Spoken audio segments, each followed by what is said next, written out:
Okay, we're on this time. About every video I do, I usually end up recording it 3 times. The first time, I think I had too much trouble with it. So I wanted to re-record it, make it a little shorter.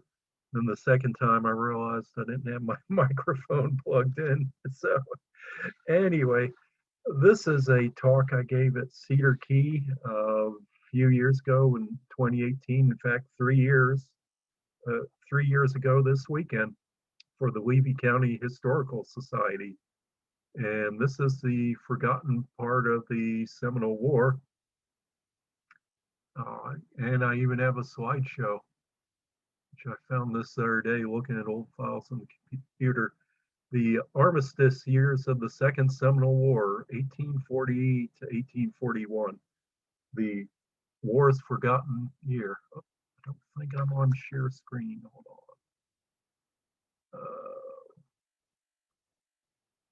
Okay, I'm sorry. Let me, I don't think I'm on. Okay. God, I hope everything goes good this time because it takes me an hour to go through this. Okay, we are on share screen. Okay, the forgotten year of the Second Seminole War. Uh, Dr. John Mann only put something like 15 pages in his book towards it. John T. Sprague only put 5 pages. A very underrated part of the war, but a very important one, as you'll find. General Walker Keith Armistead uh, is the least known commander of the Second Seminole War. We don't even know his birth date. He came from a prestigious military family. He was in the Battle of Fallen Timbers and active in the War of 1812. He was top of his class at West Point, graduated in 1803. There was only 3 that graduated that year, and Armistead is actually cadet number 3. That is his graduate number from West Point. He's the 3rd graduate from West Point. He was head of the Army Engineers when the Army was reduced in 1821. He was moved over to head the 3rd Artillery Regiment. Of course, I mentioned his military family. His brother is more famous, Major George Armistead, who defended Fort McHenry during the siege of Baltimore during the War of 1812, where Francis Scott Key penned the Star Spangled Banner poem.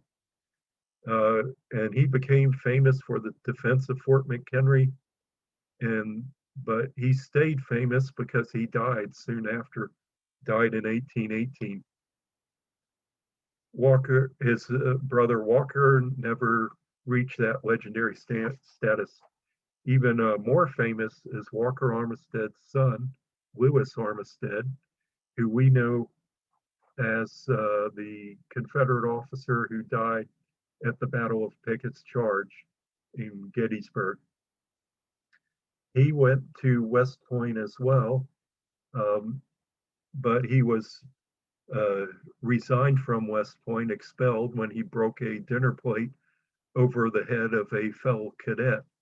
The cadet would also be famous at the Battle of Gettysburg, who became Confederate General Jubal Early.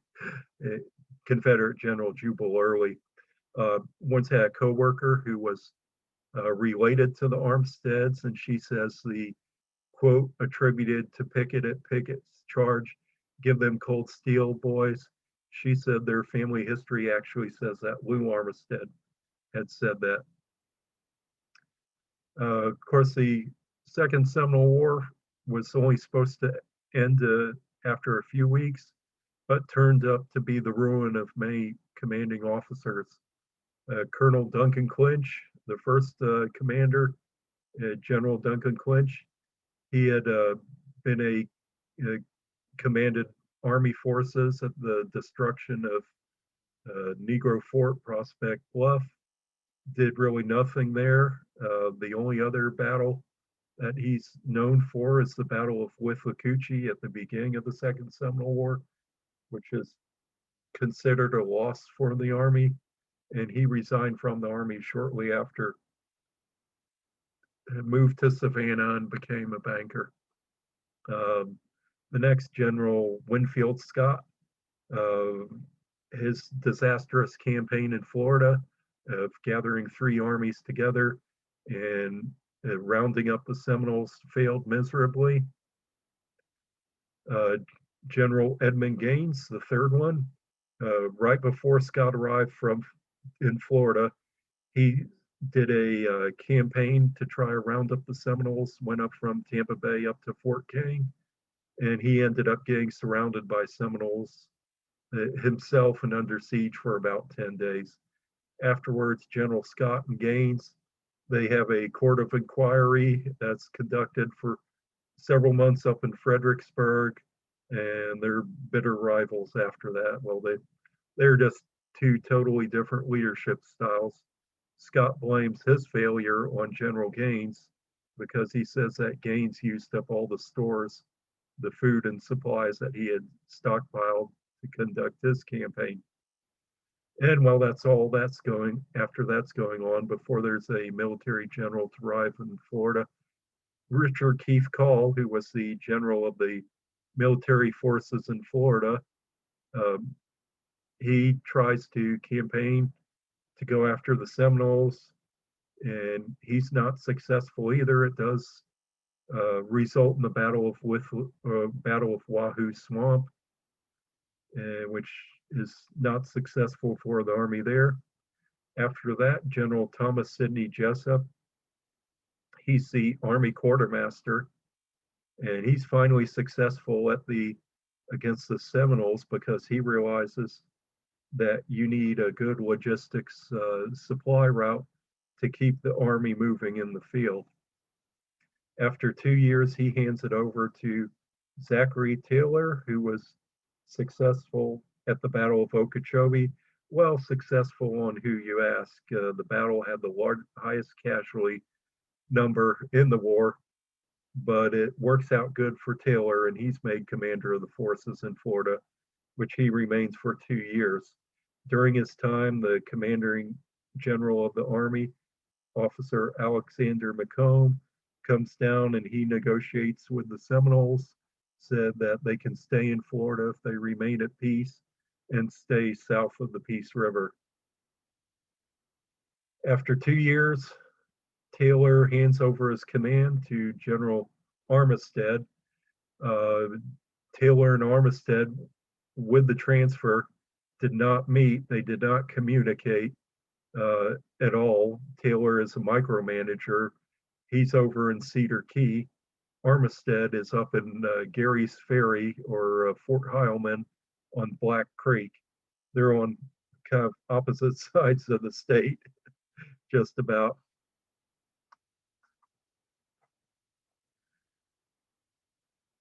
So at the beginning of Armistead's tenure, we have Captain Gabriel Rains at Fort King, commanding Fort King. And the Seminoles keep attacking his sentries around the fort. So he starts setting up booby traps. Rains is also known as the father of landmines. He and his brother are known as inventing landmines. So he sets out booby traps to catch the Seminoles. And, he's not only famous for landmines in the Civil War, but 20 years earlier, here he is using them exploding shells against the Seminoles. Well, one night in Taps, one of the bombs goes off. The next morning, he takes all the soldiers he can from Fort King, which is Captain Rains and 16 men. That's all he has available. And they are ambushed by about 100 Indians. And they fight their way back to the fort with 2 dead, 5 wounded, including Rains, and 2 soldiers make it back the next day who were hiding in the hammock until after the Indians left. Very interesting fight. I wrote more about this in my book, Alachua Ambush. So Armistead's taking command in Florida during an uncertainty of what's going on in Florida. At the same time, you have the former governor of Florida, William Duval. He's writing Secretary of War Joel Poinsett on what he thinks needs to be done. Back at that time, people were very candid. They wrote directly to the president or the Secretary of War on what was on their mind. It's like somebody posting on social media today, Twitter, Facebook. It's back then they just wrote directly to the Secretary of War. The Secretary of War was Joel Poinsett, and he ends up micromanaging the war, doing everything from Washington. He never comes to Florida, but he's directing the operations straight from Washington. Poinsett has his own plan on how he believes things need to be done. It's particularly upsetting to Armistead to have somebody else direct the war from long distance. Poinsett is also a plantation owner and slave owner from South Carolina, and he will not agree with any of the Seminoles removing from Florida with their black allies. Poinsett believes that the black Seminoles and slaves have to leave, contrary to the agreements made earlier by Jessup and Armistead. Poinsett also recommends which posts in Florida remain in operation. Fort Wakasasa, Fort Fanning stay open. And here's Fort Fanning. There's a park at the original location. If you ever visit Fanning Springs, across the street from the state park is the site where the fort was, a park you can visit today.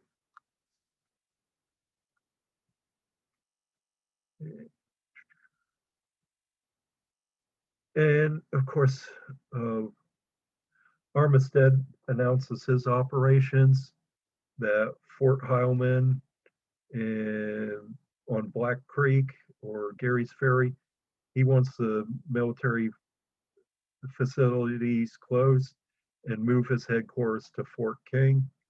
Colonel Twiggs of the Dragoons is conducting his campaign and is ordered to capture any Seminoles they have. Armistead says the new plan is to also send message to the Indians to come in to talk. During Taylor's tenure as general, he had ordered bloodhounds for Cuba, and they turned out to be a total failure. Of that they would not track the Indians. In fact, one newspaper called them the peace hounds. Another problem is that the dogs from Cuba obeyed Spanish commands, not English commands. And one idea was to, instead of pay the expensive fee for their Spanish trainers from Cuba, to hire the Menorcans from St. Augustine to command the dogs. But, you know, that's a stupid idea because they're not trained for handling dogs. And the Menorcans were immigrants from Greece and Italy, not really necessarily speaking, maybe speaking Spanish because they've been in St. Augustine for a few decades. But, you know, it's maybe not the same. Anyway, Armistead also orders a change that in the past the war would cease in the summer and the interior would be abandoned, that the garrisons would move to the coast, not in Armistead's plan. He ordered that active operations still be conducted in the summertime, that they search out the Seminoles, their safe havens where they're raising crops or conducting their annual green corn dance in peace. He said, bring the war to them and their women and children instead of letting them come to us. The plan of Armistead is significant because in the past, the war would cease in some areas during Armistead's tenure as commander in Florida. They actually found areas where Indians that lived and not had any danger for the first 5 years of the war, which I'll mention that later. Armistead plans, Colonel Green, John Green of the 6th Infantry, operate west of the Swanee River. Major Fauntleroy with the 2nd Dragoons to operate and capture or bribe any of the major chiefs, especially Tiger Tail. Armistead, in a letter to includes in a letter to Major Churchill's authorized for signing up Florida militia and getting the Florida militia recruited. It says that he's totally disillusioned with the Florida militia and volunteers, saying that many of them have their own interests and are often absent from duty and instead guarding their own farms instead of the main settlements. And there's downright fraud and profit against the government. For example, there was a horse in Black Creek that Army or government inquiry found that 3 people were receiving the pay for the same horse. This horse had been sold twice, and all the people who had been owner of this horse were receiving pay for the same horse. Also, he says that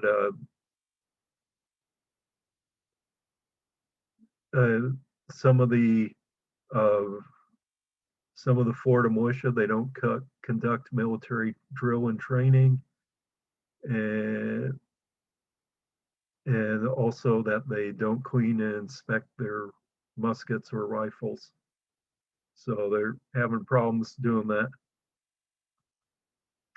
So anyway, in May 19th, 1840, scouting party of soldiers looking for Indians from Micanopy is ambushed and wiped out. They're actually led into a trap.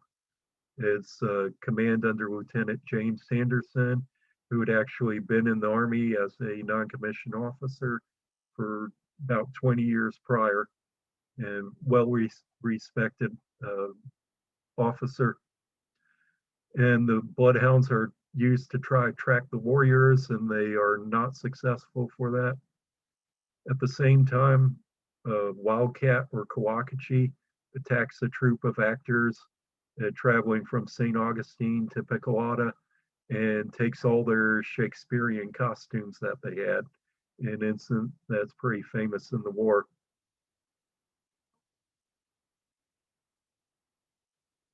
So this attack convinces Armistead of the urgency of his plan.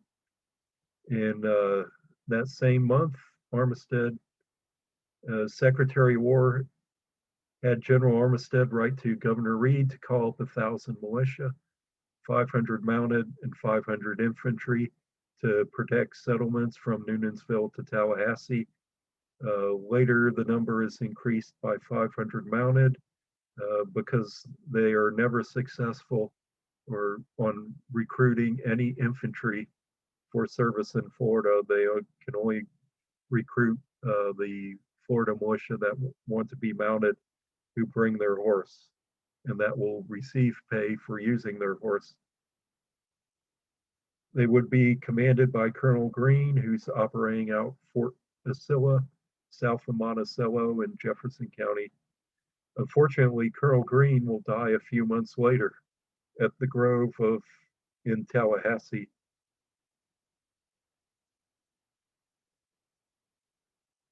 Okay, and also at the same time, the orders are that for those Florida militia you recruit, take great care not to muster in those by age and infirmity who are unable to campaign, and drill and inspection will be duly performed. So he says, watch out for recruiting anyone who's too young or too old or can't hit the trail. Going back in history a little bit, and I focus a lot of my talk on Levy County because this is where I gave it the talk for. Lieutenant Daniel Whiting of the 7th Infantry establishes Fort Number 4 on the Swanee River. in East Florida, also known as Fort Whiting. He describes the area as a pine barren on the east side of the Suwannee River, 3 or 4 miles above Cedar Key. In April 1839, 6 months later, he abandons it, leaving the gates, buildings, stables, and all. He says in his journal they go Fort Fanning, stay for few weeks, then go down to Cedar Key, and in October, late October, they establish Fort Poinsett in Cedar Key. Later in October, Whiting is listed on post returns as sick in Tampa Bay. At the end of January, the 7th Infantry leaves Cedar Key and is replaced by the 1st Infantry. It's a map of square number 4 with the Suwannee River on the left-hand side, and Fort number 4 is 4 miles above the mouth. Cedar Key is on the mouth. What we know as Cedar Key today was then called Depot Key, and what they called Cedar Key back then we know today as the Seminole Key, which is actually the Muskogee word for Cedar Key or Cedar Island. It literally means Cedar Island. Fort Poinsett becomes a problem because people are confusing that with Fort Poinsett down in the Everglades on the southwest tip of Florida. The Fort Poinsett in the Everglades, the name actually survives until modern times. The Fort Poinsett in Cedar Key, it was actually bigger, more of a military post. It lasts from October 1839 to 1843 when it's wiped out by a hurricane. Fort number 4 on the Suwannee River was reestablished in March 1840, but maybe about a mile away from the first location. Then there's no description of the fort buildings or what was there, and it is listed at about a year and a half as being abandoned, but has a significant role of the Seminoles gathering there to go down to Cedar Key for removal.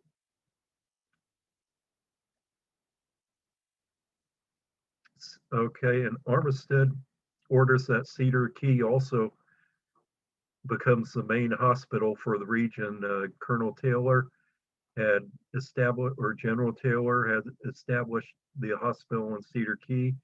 Now Armistead wants it to remain as one of the main hospitals in Florida, and says that the quartermaster provides hospital tents, bunks, boards, and the accommodation for the sick.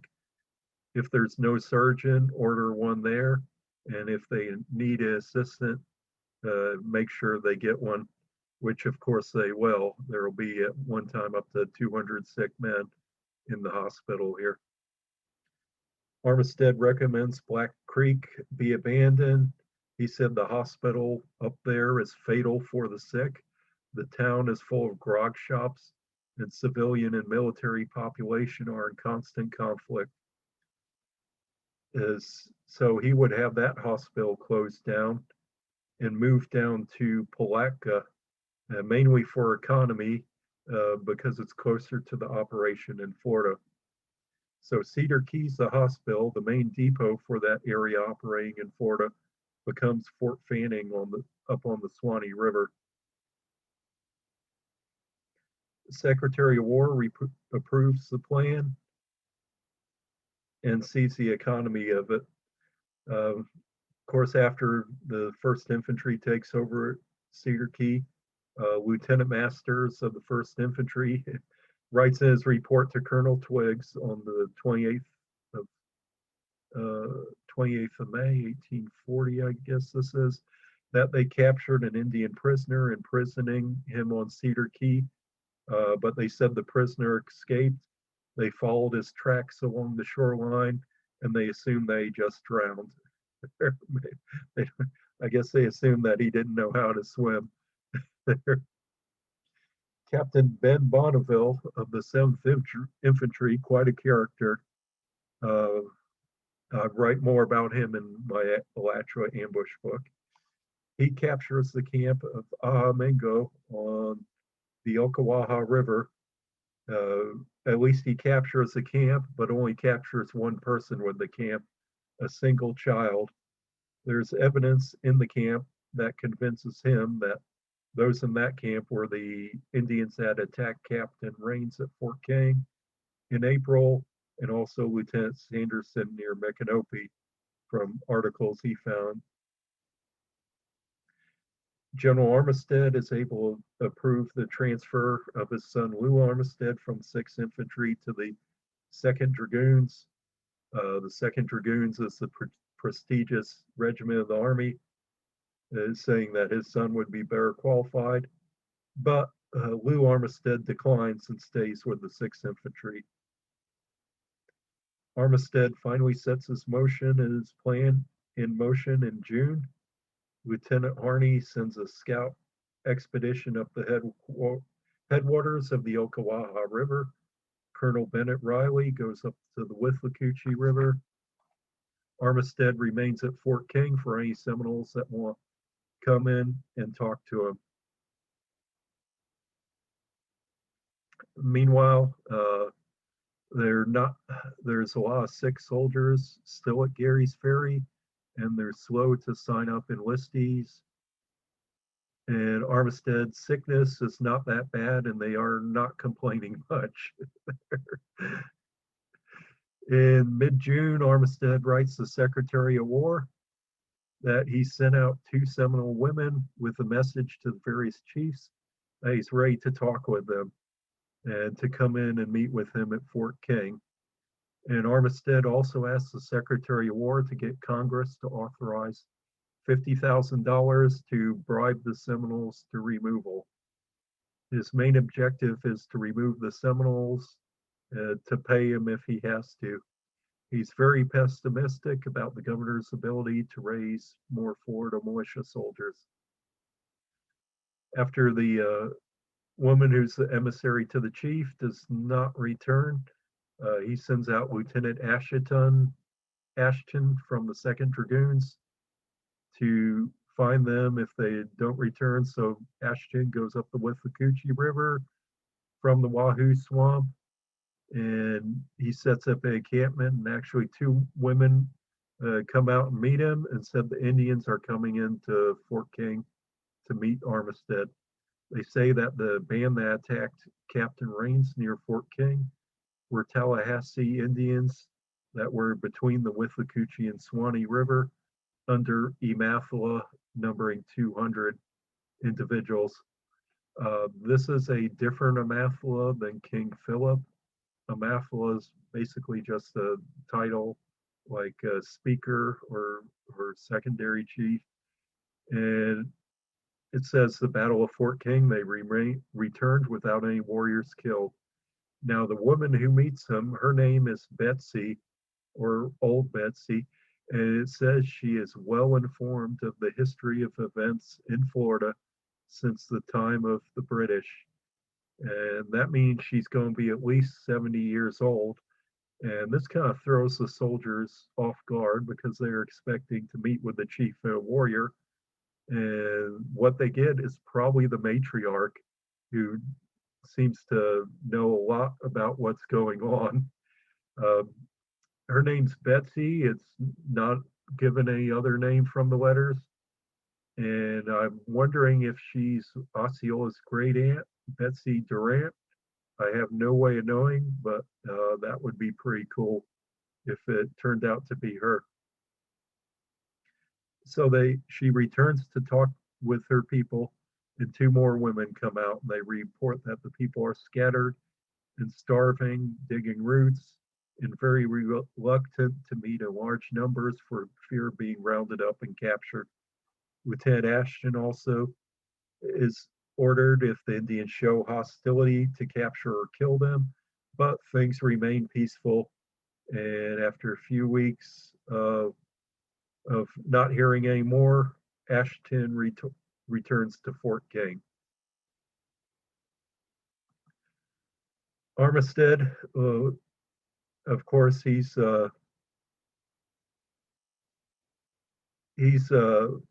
writes to the Adjutant General Poinsett that he wants no further dealings with the governor of Florida.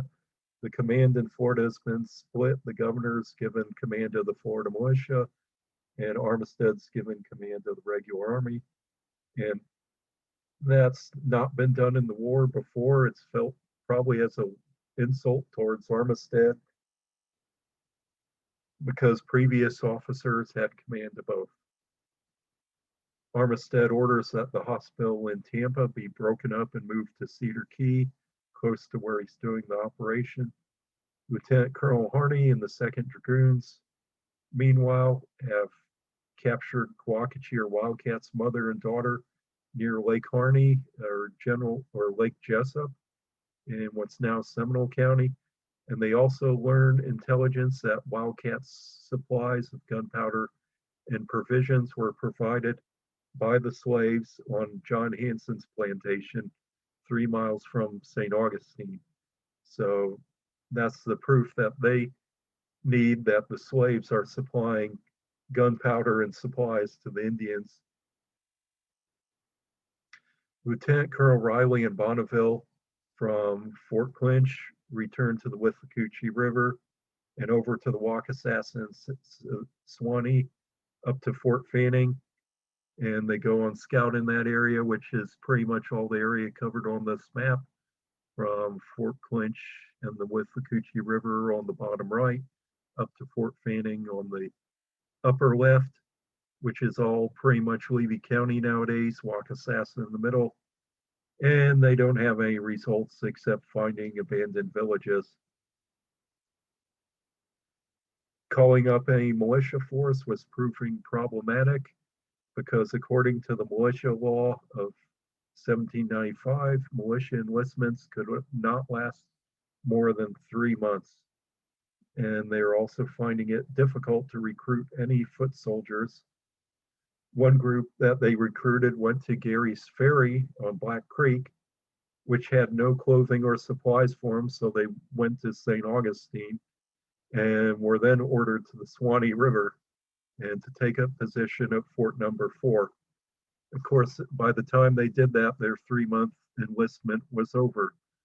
And this is Fort Number 3, also in that area, and just shows you the odd-shaped forts fit a dimension. Sometimes there's a blockhouse in the corner, and the buildings are outside the picket walls. Just a very odd configuration for some reason. Seems like more of an afterthought. So Armistead, he's having trouble at Fort Brooke. He requests that it be placed under martial law. He says Spanish spies are selling whiskey and gunpowder to the Indians. They pursued one up Crystal River and have them detained at Cedar Key. Further investigation blames several individuals of the Spanish settlement or fishing camp adjacent to Fort Brooke. They say Tampa is rife with whiskey grog shops. There are oystermen shops that are selling more than oysters. They're notoriously engaged in selling liquor to soldiers and Indians, and also prostitution. So Armistead, he wants to move the army out of Tampa Bay and out of Fort Brooke because of these problems. And he also requests a federal marshal to help clear out the den of iniquity. But of course, the general doesn't actually have authorization to declare martial law like this at this point. Meanwhile, Lieutenant Colonel Green at Fort Number 4 is expecting volunteer soldiers. And he's given command now, instead of west of the Suwannee, he's east of the Suwannee. And the 1st Infantry is filled in west of the Suwannee. And they're supposed to leave there once the Florida militia fills in that role. But of course, that doesn't happen. And so that puts a burden on the troops already existing in Florida. In July 24th, 1840, General Armistead announced that he's moving his headquarters from Fort King to Cedar Key. and he arrives there 2 days later after doing an inspection at Fort Fanning. Fort White is abandoned and all stores are moved to Fort King. A militia company is left there to protect the public buildings because in previous instances, when they abandon the forts are stripped of all the good lumber or burned, which would mean a costly rebuild of the army afterwards.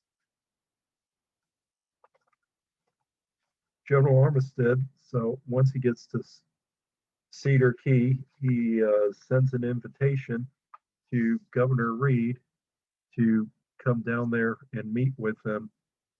So he sends up a steamboat to St. Mark's to shuttle down the governor down along the Gulf Coast to Cedar Key. And so they meet to discuss plans and strategy. At the end of July, the posting garrisons in Levy County at this point are Fort Number 4 with the 2nd Dragoons, Fort Wakasasa with the 6th Infantry, and also Fort Fanning with the 6th Infantry and a company of Dragoons. And the general announces that 1,000 mounted volunteer positions have finally been filled by the time the governor and general do meet. And they say forming foot soldiers or Florida militia infantry companies is impossible as nobody's come in to volunteer that. On September 6th, Captain Beale of the 1st Dragoons left Fort Number 4 and scouted Wakasasa down to Fort Clinch on the Withlacoochee River, pretty much the area in this map. And of course, he had some slight skirmishes, captured several Indians, and brought them to Cedar Key. He remarked that all that's left of Fort Number 3 was a picket and one stable where he spent the night. During the same time, there's a battle at Fort Wakahuta, and the warriors are believed to have fled to Wakasasa. In September, Armistead announces that he's leaving for Tampa, and his headquarters are moving down to Fort Brooke. Just a little comment where the commanding general is that's where the headquarters of the Army is. So when he was at Cedar Key, the headquarters of the Army in Florida is at Cedar Key. Now he moves down to Fort Brooke, and that's the headquarters of the Army. Robert Gamble is the wealthiest plantation owner in Florida, east of Tallahassee. And Robert Gamble is complaining to the Secretary of War that the forts in that area not be abandoned. And meanwhile, the 1,000 recruits have been signed up in New York and are being brought down to Palatka to replace the Dragoon soldiers. Many of them have ended on their enlistment, so the 2nd Dragoon Regiment's going to be pretty much out of soldiers recently because most of them do not re-enlist. But Captain Beale of the 2nd Dragoons left Fort Clinch and scouted around Charlie-Apopka Lake, Chocochatty, and a Toluga Hammock, found several villages and cultivated fields, but few skirmishes. So this is 5 years into the war, and the Indians still have large villages and large fields up in north of Fort Brooke. Then the Mail Express is attacked between Fort Holmes and Fort Russell. That's on the Ocklawaha River. And the Mail Express, the soldier, he escapes, but has to leave the mail behind. A group of soldiers pursue, and they find the mail by the road, and they notice all the letters addressed to the general have been opened, and some of them are missing their attachments. So the Seminoles that attacked their target was the mail, and they had somebody that could read, I guess, telling them what's in the Army dispatches and the Army plans of what's going on in Florida. Armistead sends out a sends out another Seminole woman from Fort Clinch to meet with Halleck Tustenuggee and Tiger Tail, and says that he will meet with them in Tampa. The woman returns a few days later at Fort King and says the elusive chiefs will not leave Florida, but they're interested in talking peace. So eventually, Armistead meets with Halleck Tustenuggee and Tiger Tail 20 miles from Tampa. So let's say about maybe around where Fort Foster is. And the chiefs say they're willing to meet further at Fort King and talk about treating peace or immigration. Actually, they're not interested in immigration, but Armistead offers to bribe them $1,000 each if they go. And he also makes the same offer to Sam Jones or Abiaka if he could come in, but they do not accept. So, but they say we'll still talk about it.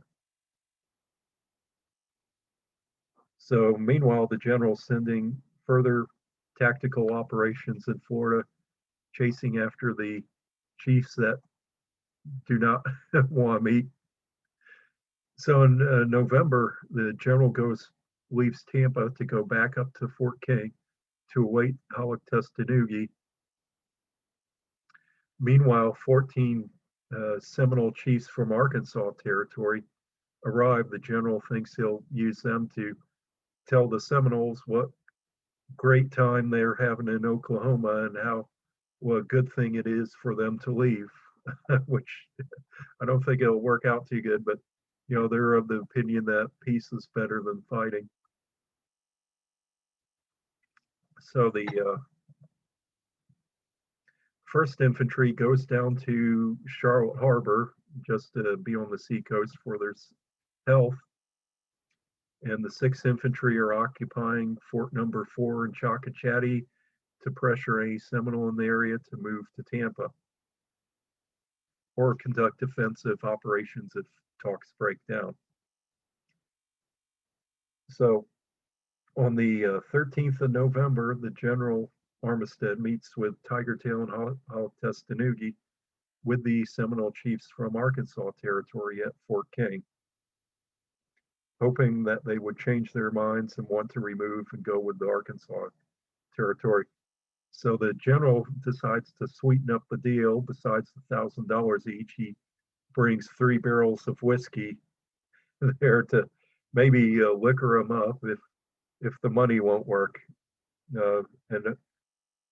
So what happens is that the Seminole chiefs have the gifts and talk about immigration. They have a good party, and the next morning before sunrise, they're all gone.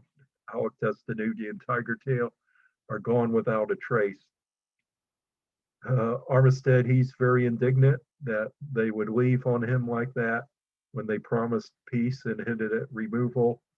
And the Arkansas chief said, they've kind of shamed us by leaving on our talks. So once again, the Army's scouting around the Waukesha with Coacoochee.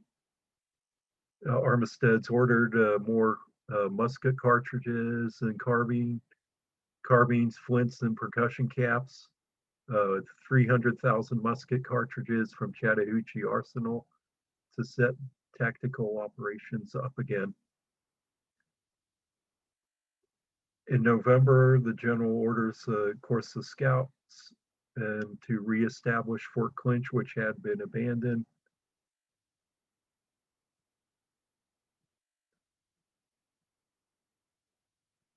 And so he also orders that a guide be hired from Fort Fanning for $1 a day or $30 a month, which is a very extravagant pay, considering that a common soldier is paid $6 a month.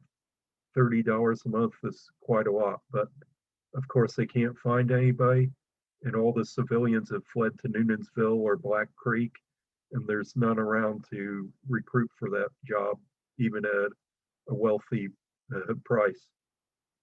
Constant soldiers are on patrol.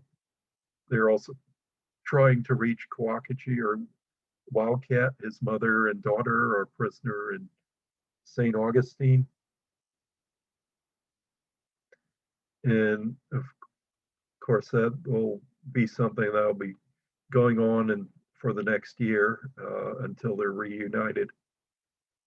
And also the Armistead is talking with Icho Amathla, who agrees to bring his people into Fort Number 4, Fort Clinch, and requests that he get a ride down to Tampa Bay.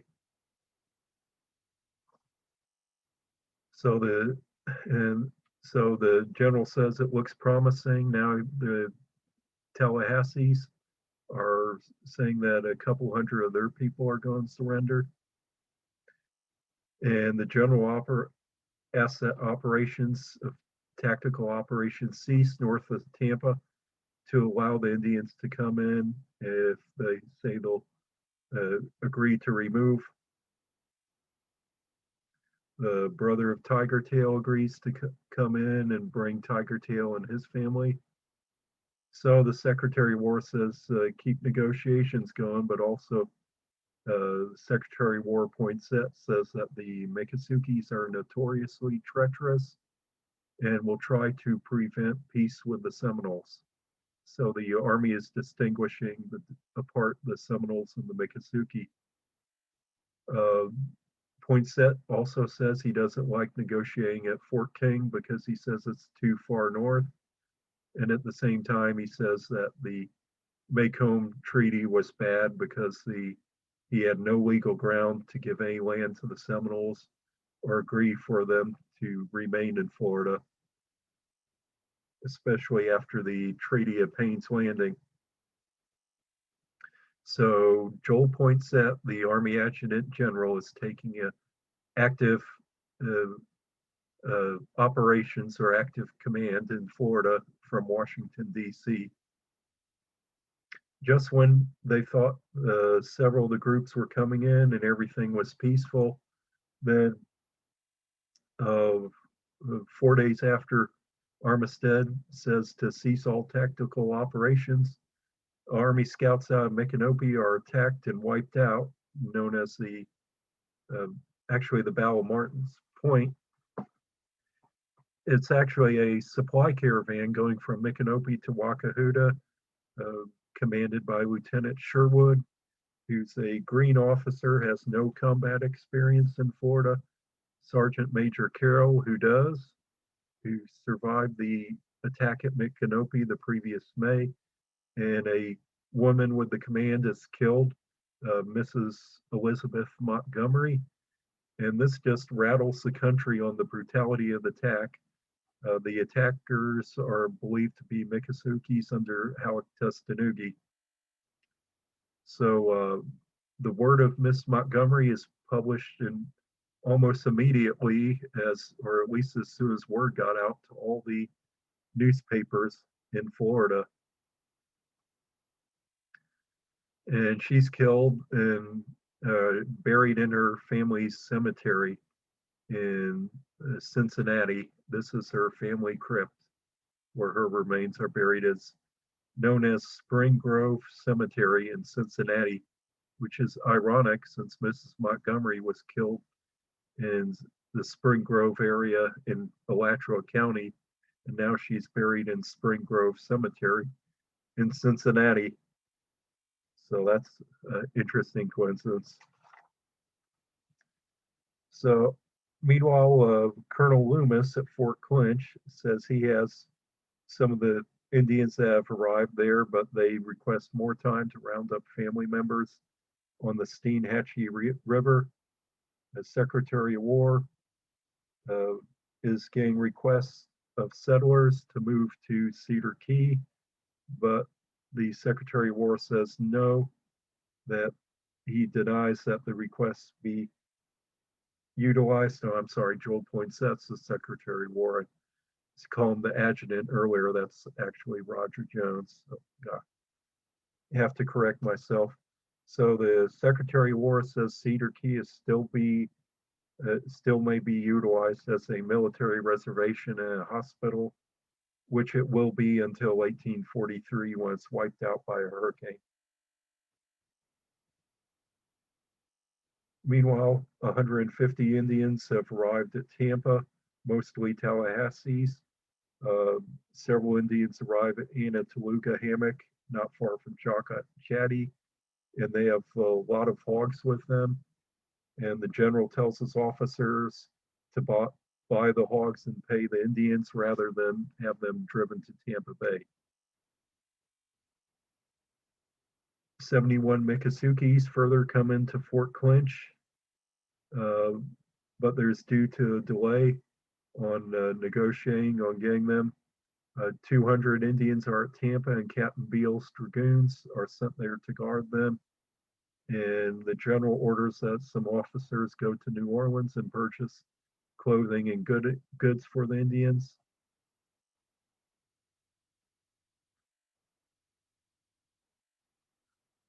Meanwhile, Armistead says that Major Belknap scout the Waukesasa again and see if there's a healthier location for Fort Fanning, and know that not really. That will not be accomplished either. Fort Fanning stays where it is. They're also calling the state legislature to get ready to survey the land once the army is out of that area, once the Indians have been removed. The Secretary of War says if any Indians show immigration, instead of letting them walk down to Tampa on their own, have a military escort take them away. Coacoochee-Wildcat, a leader of Miccosukee band, arrives in Tampa Bay, and it's hoped to bring in Halleck Tustenuggee's group, which will not happen. They'll be captured under Colonel Worth later on in the war. Indians at Fort Fanning complain to rations, so they send some more rations up to them. But down in Tampa, where the Indians have gathered, the slave hunters that showed up, Mr. Brown and other individuals, are causing trouble with the Indians. The general requests that they depart immediately, although he doesn't have the authority to tell the civilians to leave. It's obviously that they're causing a lot of trouble.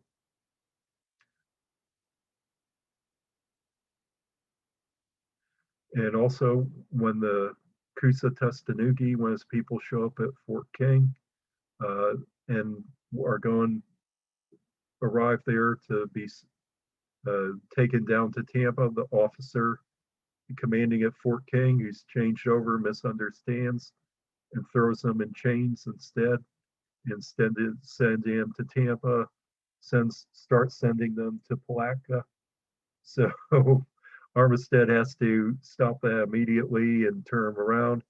He said that what they did gets rid of a lot of goodwill with the negotiation that they have done. In March 1841, 220 Indians, mostly Tallahassee, have left Tampa, and 150 are still waiting for transportation. Captain John Page blames Armistead for not having shipped more of them west. 80 of the Indians have left behind with the excuse that they should wait for more family members, and the general has allowed them to. Page says that the general interfered with removal, allowing some to stay. If he hadn't, they would have removed all of the Indians at that point. John Page is with the Indian Office of what they call the Indian Office of Immigration under the Department of Indian Affairs. So it's kind of conflicting agencies and conflicting commands and negotiations. So it's causing a lot of confusion at that point. At the end of March 1841, the term of service of the regiments in the Florida militia are set to expire, and the regular troops would need to fill that in.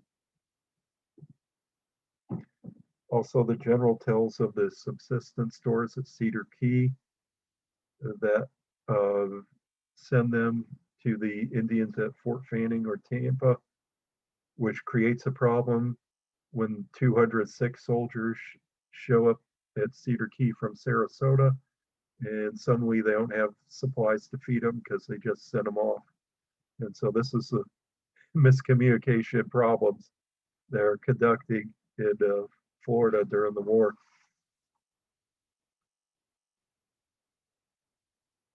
At the end, by May 1st, 236 Indians are shipped out. It's estimated that 450 remain, of which 120 are warriors. And Armistead says at this point that he's ready to turn over the command in Florida to someone else. So Armistead's command, it happened to be one of the bloodiest times in Florida, and it ended with him removing several hundred Seminoles. His command would be succeeded by Colonel William Jenkins Worth, and he would declare a year later, he would declare the war over, and the war would officially end in August 14th, 1842. Colonel Worth would actually remain in Florida for a few years. He would spend 5 years in Florida as the commander of forces in Florida, and leave Florida once the Mexican War started. He would close shop and head over to Texas. Armistead, he lived about 5 more years and until he died, and he's buried in Virginia, pretty much forgotten in the abandoned Armistead Family Cemetery in Virginia. This is his grave from Find a Grave, and that's where he rests today, pretty much all forgotten. So this is a program I created for the Levy County Historical Society, which is why it covers a lot of Levy County, and did a lot of original research for it that you won't read anywhere else. And I hope you enjoyed it. And the end there.